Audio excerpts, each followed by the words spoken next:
Hello everyone. सो आज हम discuss करेंगे Q1 business updates small finance bank के। कौन कौन से स्मॉल फाइनेंस बैंक? उज्जीवन की बात करेंगे, इक्विटास की बात करेंगे, उत्कर्ष की बात करेंगे और सूर्योदय की बात करेंगे।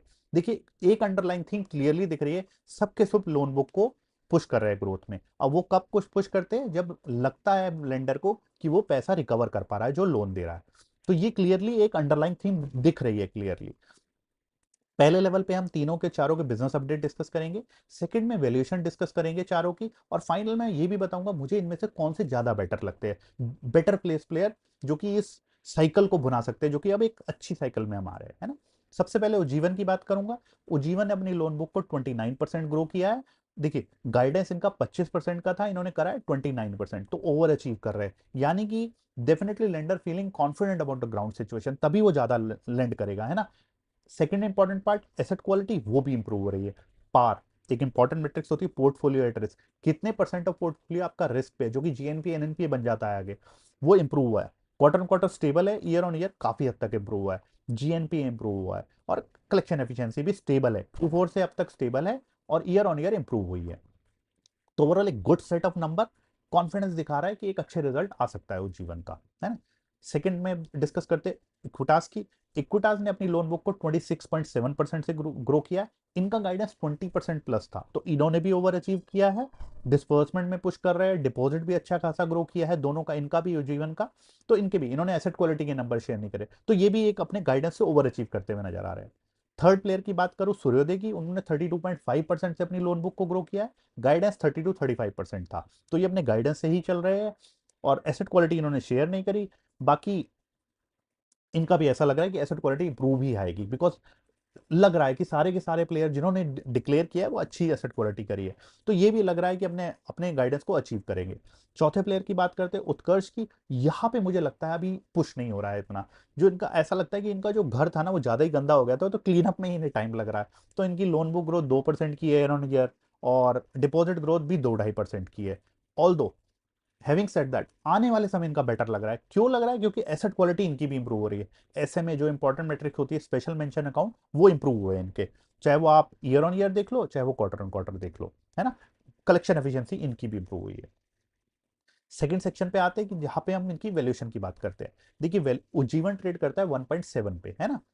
अब पीक पे इन्हें 4 मिलती थी, पीक पे प्राइस टू बुक 4 मिलता था। लेकिन मुझे नहीं लगता अब ये उस पीक को कभी छू पाएगा। रीजन इसका, तब इनका ना माइक्रो फाइनेंस का पोर्शन ज्यादा होता था, तो प्रॉफिटेबिलिटी ना एक्सपोनेंशियली चलती थी। जब आप माइक्रो फाइनेंस पोर्शन को कम कर देते हो ना, तो अपना डाउनसाइड तो प्रोटेक्ट करते हो, लेकिन अपसाइड भी कैप कर लेते हो। तो वह इसी कारण से मुझे लगता है पुरानी पीक पे तो नहीं आ पाएगा। 1.7 से मे बी थोड़ी बहुत री रेटिंग होकर 2.25 इस लेवल तक जरूर जा सकता है, क्योंकि एक अच्छा प्लेयर है, ट्राइड टेस्टेड है। अच्छा प्लेयर लगता है मुझे इन चारों में, one of the better player लगता है, क्योंकि ट्राइड टेस्टेड है और लोन बुक भी अच्छे से ग्रो कर रहा है और गाइडेंस भी इनका अच्छा है ना। अगले प्लेयर की बात करते हो इक्विटास की। तो देखिए, इक्विटास पिछले 3 महीने में ऑलरेडी काफी रिवॉर्ड हो गया है। जहां वन प्राइस टू बुक था ना, वहां पे मुझे रिस्क रिवॉर्ड बहुत फेवरेबल लगता था और मैंने इसकी वीडियो भी बनाई थी, लेकिन अब ये 1.42 पे चला गया। अब मुझे नहीं लगता 1.5, 1.6 या 1.7 से ज्यादा ये डिजर्व भी करता है, क्योंकि इसने तो माइक्रो फाइनेंस के पोर्शन को ही 10% कर लिया है। तो अपनी प्रॉफिटेबिलिटी को ना काफी हद तक कैप कर लिया है ना। आप बहुत ज्यादा प्रॉफिटेबल हो ही नहीं पाओगे, क्योंकि आपका माइक्रो फाइनेंस का पोर्शन कम है। तो इसलिए अच्छा प्लेयर है, स्टेबल प्लेयर है, बट बहुत ज्यादा अपसाइड नहीं दिखता मुझे, रीरेटिंग की प्रोबेबिलिटी कम लगती है।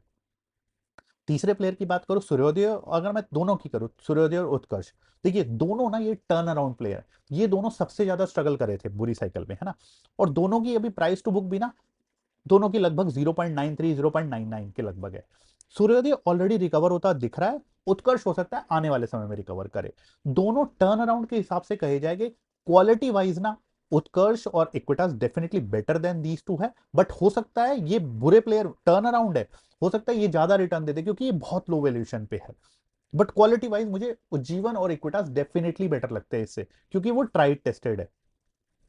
इन दोनों में से मे बी, देखिए जब आप टर्न अराउंड प्ले करते हो ना, तो अपनी एलोकेशन परसेंटेज, पोजीशन साइजिंग से खेल सकते हो कि आपको लगे कि हाँ आपके डायरेक्शन जैसा आप सोच रहे थे उस डायरेक्शन में जा रहा है, then you can play with more around more. और देखिए इन दोनों में भी खास बात है, इनकी भी सिक्योर बुक 50-55% की है ना। तो कोई भी प्योर अब माइक्रो फाइनेंस प्लेयर नहीं रह गया है ना, सबकी सब उज्जीवन भी 50% माइक्रो फाइनेंस, 50% सिक्योर है, इन दोनों की भी 50, और इक्विटास की तो उससे भी ज्यादा है। तो यानी कि आप अगर मुझे बोले तो मुझे उज्जीवन सबसे बेटर लगता है, बेस्ट लगता है अगर quality wise, may be play around with it. और अगर मुझे टर्न अराउंड प्ले करना है तो मे बी इक्विटास, इक्विटास तो नहीं टर्न अराउंड के लिए प्ले करूंगा क्योंकि वो ऑलरेडी रिवार्ड है। टर्न अराउंड के लिए आई वुड प्रेफर सूर्योदय और may be Utkarsh. But having said that, caution से प्ले करना होगा क्योंकि दोनों प्लेयर ने बहुत स्ट्रगल किया था, तो अंडर राइटिंग इनकी क्वेश्चनेबल है। जब साइकिल बिगड़ती है तो डाउट होता है कि यार ये सही से मेंटेन कर पाएंगे जीएनपीए एनएनपीए नहीं, क्योंकि इनका 10-10% चला गया था, है ना। बट टर्न अराउंड के लिए प्ले कर सकते हैं विद पोजिशन साइजिंग। ज्यादा पोजीशन रिस्क ना लीजिए, ज्यादा पोजीशन साइजिंग नहीं करनी होती टर्न अराउंड में। जब सिचुएशन ज्यादा इंप्रूव होते लगे, क्वार्टर क्वार्टर बिल्ड करिए पोजीशन। किसी भी तरीके की रिकमेंडेशन नहीं है, जस्ट एजुकेशन मटेरियल के लिए मैंने अपना व्यू दिया है। Just for education material, just take it as a starting material जहां पे आप ज्यादा पढ़ सके इस कंपनी के बारे में। और इस वीडियो से रिलेटेड कोई भी डाउट हो तो कमेंट सेक्शन में डालिएगा, और वीडियो पसंद आए तो लाइक शेयर और सब्सक्राइब कीजिएगा। Thank you.